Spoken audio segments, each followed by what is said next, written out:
नमस्कार मित्रांनो, आपण मागील भागामध्ये अक्षांश बघितले होते. तर या भागामध्ये आपण रेखांश बघू.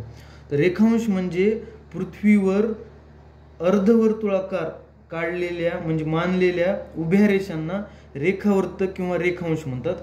तर पृथ्वीवर ह्या ज्या उभ्या रेषा दिसतात, ह्या मानलेल्या उभ्या रेषा यांनाच रेखावृत्त म्हणतात.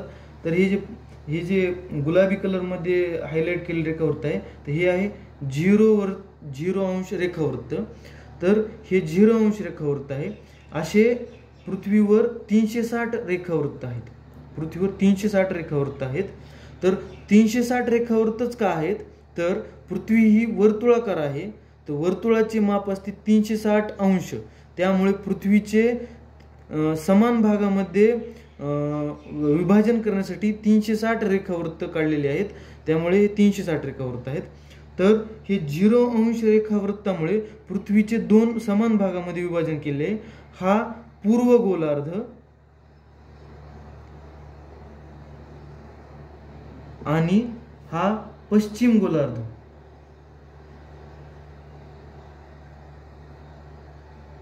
अशा प्रकारे 0 अंश रेखावृत्तामुळे पृथ्वीचे 2 समान भाग झाले आहेत, पश्चिम गोलार्ध आणि पूर्व गोलार्ध. तर एकूण रेखावृत्त आहे 360. तर ह्या रेखावृत्ताचा उपयोग काय होतो? तर रेखावृत्तावरून आपण जी वेळ असते ती वेळ ठरवली जाते. तर हे 0 अंश रेखावृत्त हे ब्रिटनच्या ग्रीनिच शहरामधून गेले आहे. ग्रीनिच शहरामधून गेले आहे. तर ज्या ग्रीनिच शहराहून जे 0 अंश रेखावृत्त गेले त्यावरून जगाची प्रमाण वेळ ठरवली जाते. तर ग्रीनिच म्हणजे GMT, ग्रीनिच मीन टाइम, त्याला GMT